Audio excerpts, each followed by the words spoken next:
I wanted to come on and talk about my personal history with the Nintendo Virtual Boy, Nintendo's famously failed console from 1995.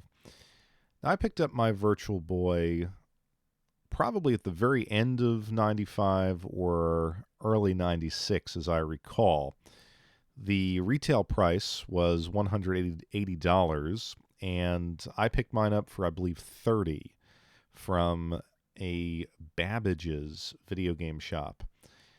And I knew at that time that the console was, in fact, a failure. And yet I also knew that I wasn't probably going to get the N64 anytime soon.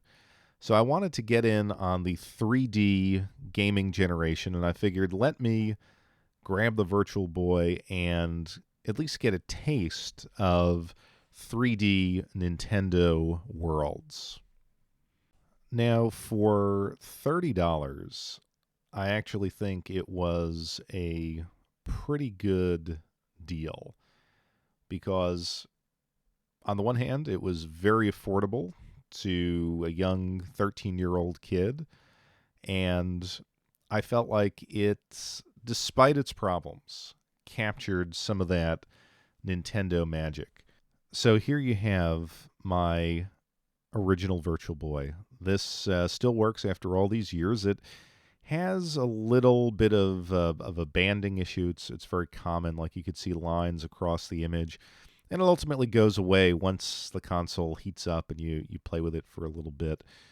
But there are ways to fix that. I think some people like bake the PCB in the oven. There's a mod you can order online if you know how to solder and things like that. But I can I can live with the fact that it's still functioning. When I got this home, this was very much a curiosity. Everyone was interested in seeing what this thing was. And of course, I proudly announced, hey, this is virtual reality, even though I knew in the back of my mind that it was kind of a gimmick and it was largely doomed to fail. And in fact, had already failed if I picked it up for $30. But it was, like I said, right at the kind of the tail end. The N64 wasn't released yet, and for that brief period of time, this was Nintendo's brand new console. Now, I actually like the controller. I thought it kind of worked well. The D button, uh, game button symmetry, I thought was unique. It felt very crisp and still does to this day. When I fire this controller up, um, the buttons don't feel like they've aged at all. And what you don't see here is on the back that there's like this little attachment where you can hook up a Super Nintendo plug, and that's always how I used it. I never really used the battery pack too much. I was basically a wall player.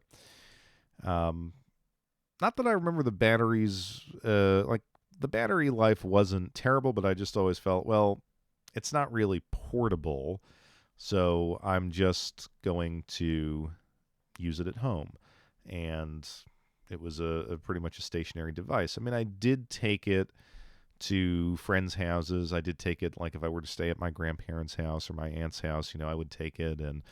Um, and just in seeing how people interacted with the Virtual Boy, I knew that this was a major misstep. So when you think about the early history of Nintendo, coming back from the video game crash and the incredible popularity that Nintendo consoles had, a lot of it was down to the fact that you could sit there with friends and family and have a communal experience with a video game. So the Virtual Boy didn't have that. That was, in fact, it was one of the first consoles I felt that you really couldn't share with someone else. I mean, even a Game Boy or a Game Gear, you could kind of pass around. You kind of sit close to the person and talk about what's going on the screen. Um, the communal aspect of gaming with the Virtual Boy was very strange because the person was locked away in the world that the console was creating. That's not to say that playing it with someone else was not fun. Actually, it fostered one of the most unique person-to-person interactions, and that was when you gave it to somebody, hey, try this out. You were explaining the game world to them, and you were kind of helping them along through language. And I know that sounds weird today, but if you ever get one of these and you want someone else to play it and they have no idea what they're doing, you actually have to have the game world in your mind. And I remember saying to like friends, or particularly like my parents or grandparents, like, hey, do you see that sort of pendulum that's swinging in Wario Land? Like, you got to wait, and once it's in the background, then you run forward. Or explaining like, okay, you hit this button to fill the gauge in the golf game, and then you can aim. But I had it in my mind, and I was kind of, my directions and my descriptions had to match what the person was seeing, and they would say, oh, well, wait a minute, I see this, what do I do here? So that wasn't unpleasant, but of course it wasn't really what we were used to with Nintendo. Although no one who played it came away with a particularly negative impression.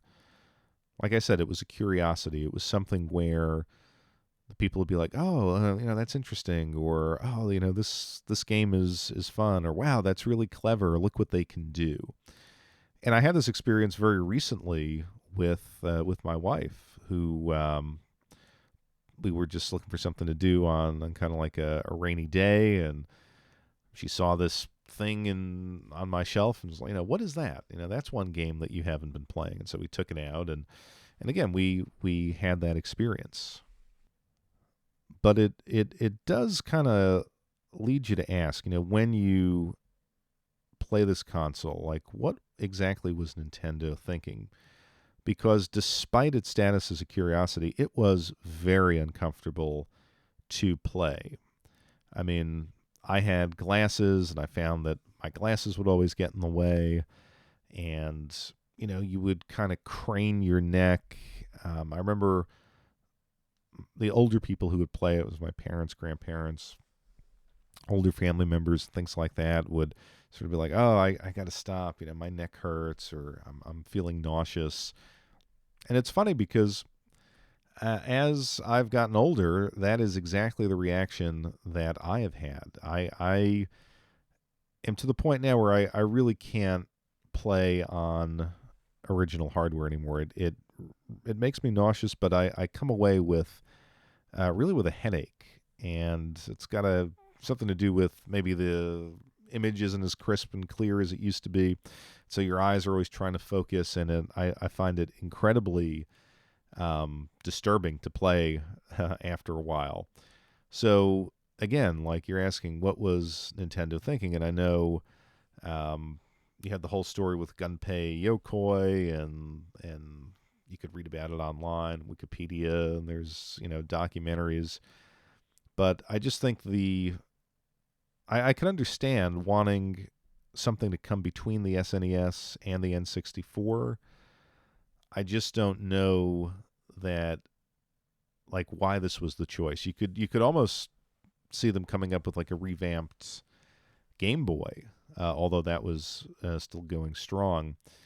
But I'm just to this day, it's perplexing. The design choices were perplexing. So I want to go a little bit more into the marketing, and just by luck, I came across this issue of Nintendo Power on the day that I set out to record this personal history. I was out at a hobby shop, and they just had this laying on the counter for $5, and I didn't read about the Virtual Boy in Nintendo Power.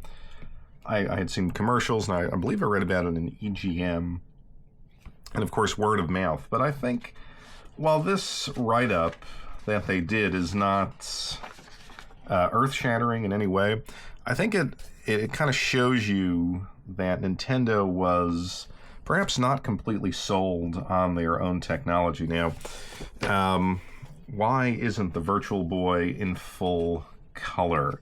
And when you think back to those times, I mean, Nintendo could do anything. They were just this incredible company, so surely they could produce virtual reality in full color. Well, they're telling you that the red LEDs are 3 times sharper, and the system would also cost 3 times as much if they included other colors. Yeah. So it was kind of known that this would be less impressive in person. And then you have kind of the deal that they made with Blockbuster, where they said, hey, you can rent the system for $10. You get 2 games. I want to say you could also try it out in Blockbuster as well.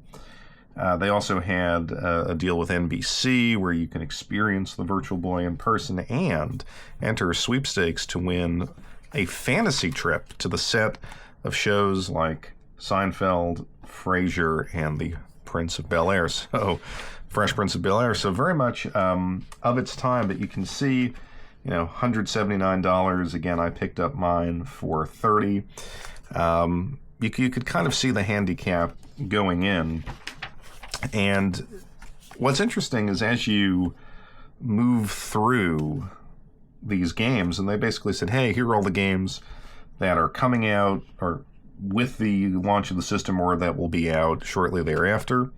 But these are just the first in a long line of titles, and basically this magazine is pretty much the entire history of Virtual Boy, because not many more games came out besides the ones listed in here.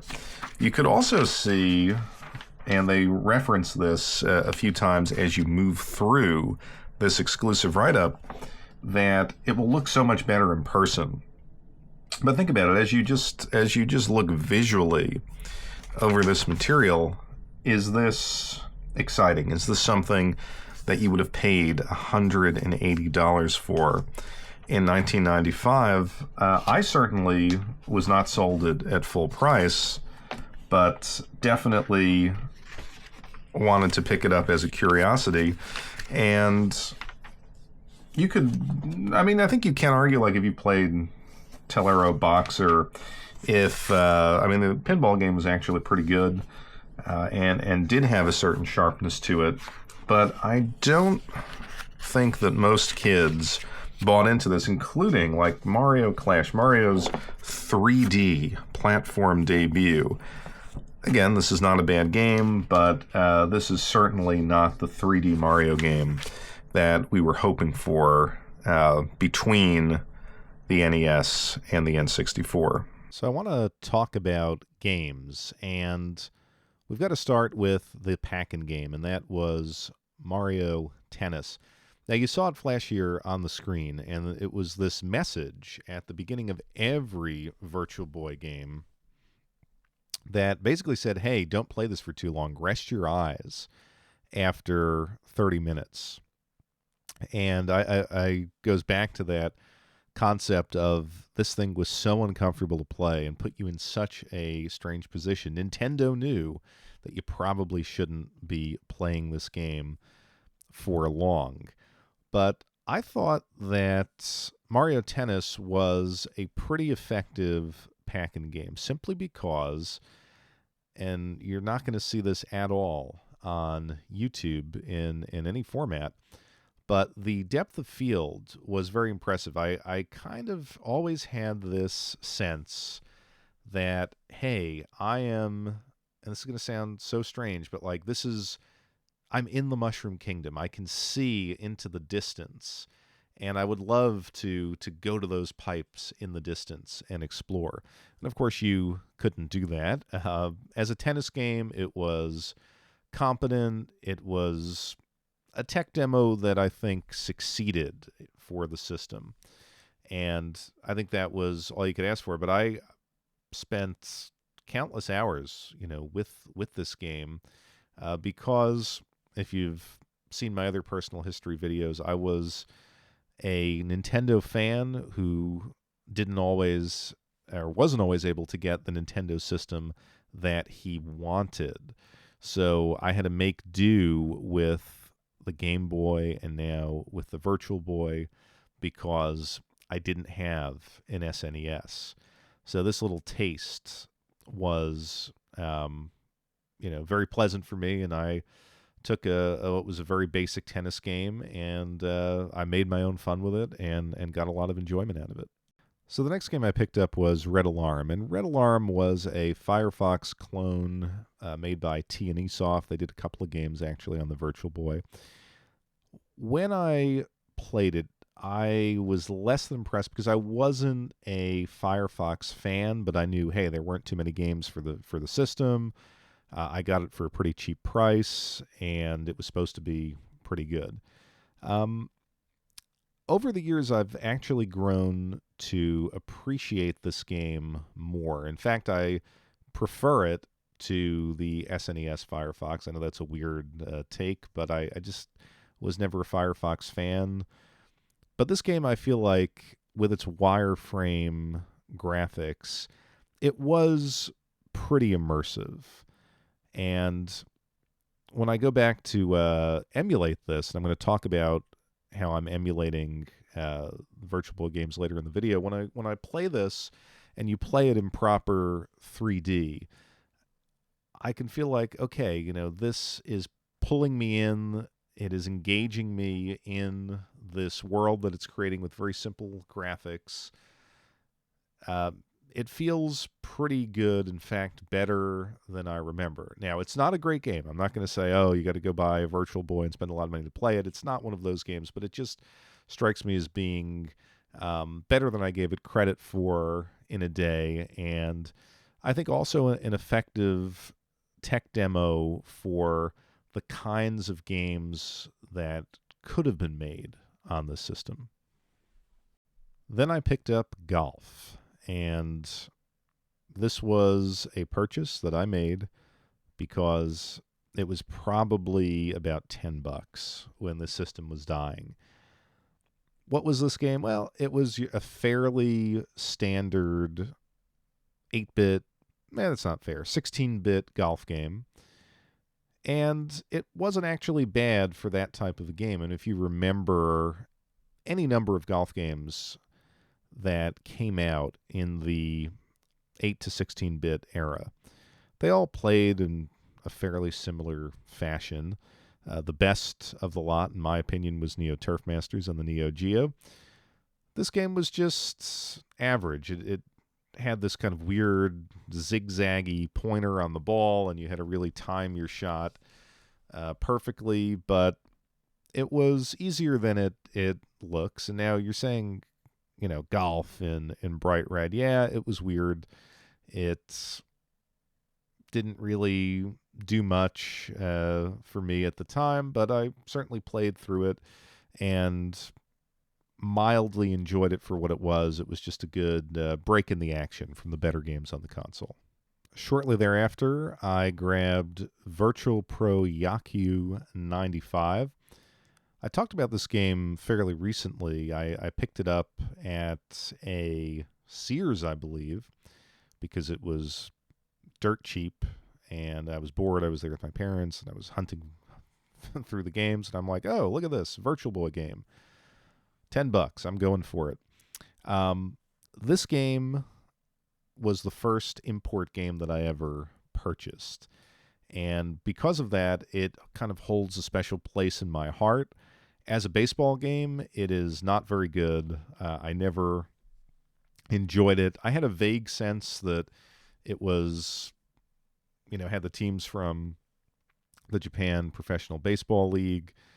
But aside from feeling cool that I owned something that was Japanese, it was just kind of one of those games that did not get a lot of play. A game that I picked up much later was Mario Clash, and I got this one just because it was a Virtual Boy game that was still affordable, and I'm talking about much later, like 2015, 2016, somewhere around there. I just had an itch to play the Virtual Boy again, and it was fine. It was a nice throwback. It had a nice 3D effect, and again, it was, I would say, very clearly in the category of curiosity. I could see this be very appealing at the time, especially if you remembered the old arcade Mario Brothers. This was a nice spin on that. As it said in the magazine, this is the first 3D Mario game, and I guess that's true. It's certainly not one that will be remembered based on what came out shortly thereafter. But you can have fun with it, and I'm not sure what the price is today, but it wasn't that expensive when I picked it up back again in about 2015, 2016. And last and certainly not least, in fact, this is the best Virtual Boy game released for the console, and that is Virtual Boy Wario Land.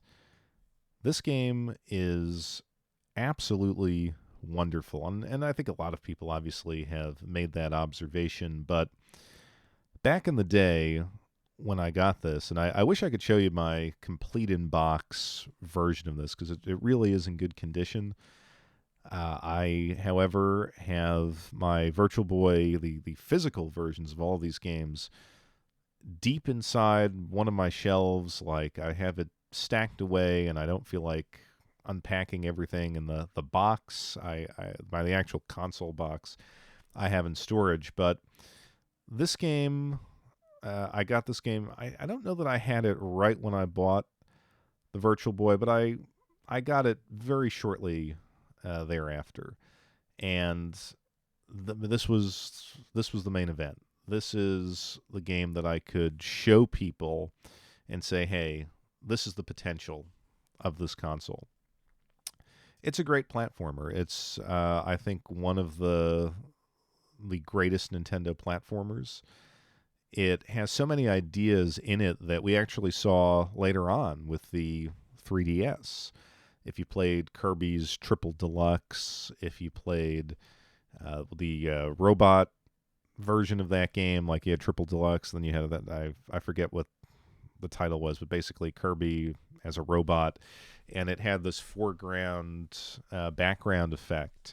Mario 3D Land can also trace its roots to this game in certain respects. This was not functionally very different from what we saw on the Game Boy, but because you could travel between two planes, the world just felt much bigger. Now, of course, bigger is a relative term. I mean, it was certainly bigger than the Game Boy outings. It was also a bigger and more engrossing world than any other game on the Virtual Boy. Although, to be fair, Virtual Boy games felt very much constrained by the hardware. Again, it wasn't an unpleasant sensation because you were kind of peering into this red world set in deep in the black of this headset. But I always felt that these games didn't feel as expansive as, say, something on the Super Nintendo or the Sega Genesis. That having been said, this one was the most immersive, and as you kind of move through the game, you really felt a sense of place that was very interesting. And it was, again, the classic Super Mario platformer reinvented and presented in a very, very engaging way. I wanted to talk about how I actually play Virtual Boy games today, because I mentioned playing on the original hardware makes me quite nauseous to the point where I just can't enjoy the console at all.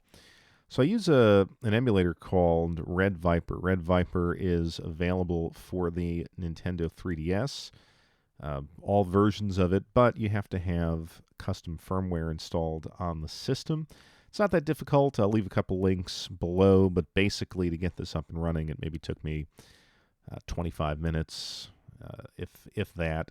And once you fire this up, I mean, you can play obviously the entire library. It's not a big library, but the 3DS does a great job, or this emulator on the 3DS does a great job of rendering the Virtual Boy pretty faithfully.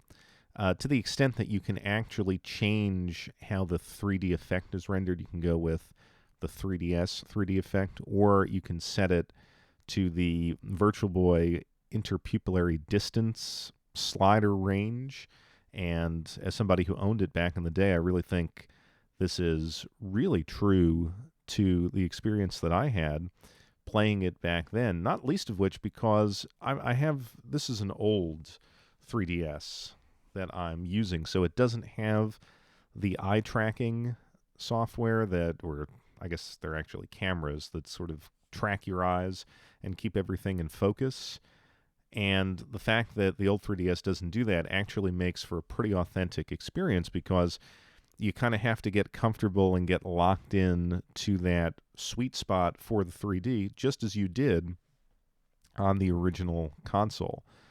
But I've never experienced the 3D as, or just the experience of playing the Virtual Boy as faithfully as I do through this emulator. And in fact, it is better than the real deal. And I wonder why Nintendo didn't actually release something like this themselves. They could have put every game on the cart and kind of given us that experience. And I think it would have been a very collectible game. Maybe it was licensing. Maybe they didn't want to sort of focus on the failure that the 3DS was. But I can highly recommend this.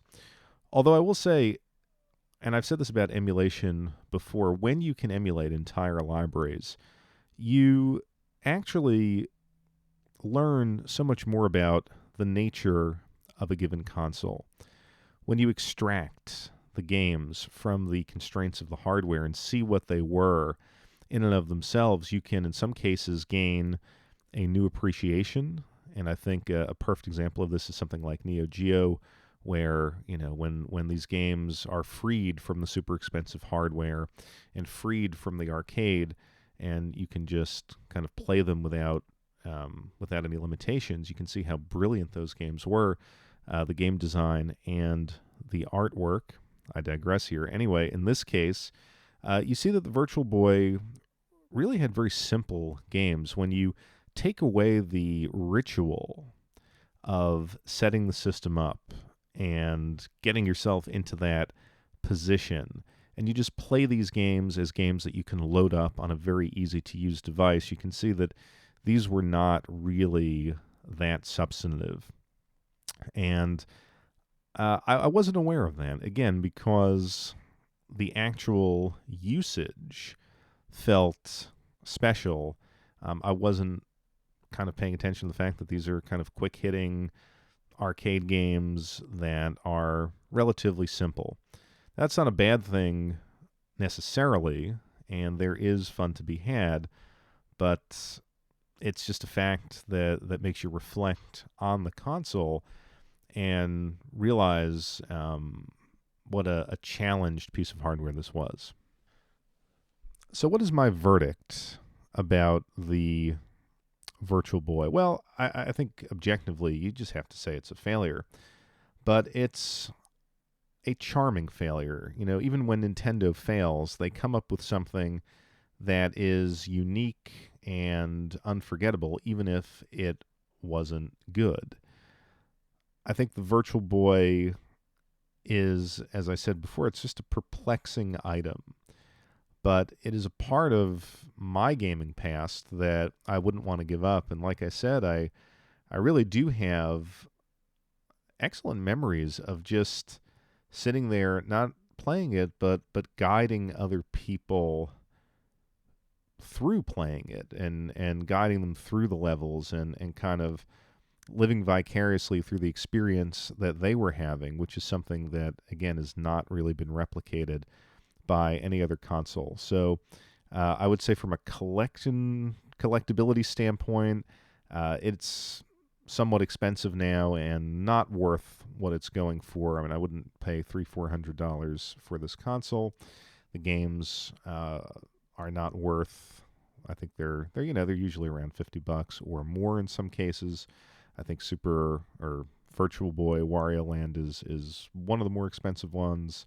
The Atlas Jack Frost game is pretty expensive. I don't think any of these games really deserve the super high prices. Maybe the Wario game, but really nothing else. So if anything, I just say you want the experience, load up that emulator on the 3DS and enjoy this little piece and again perplexing piece of Nintendo history.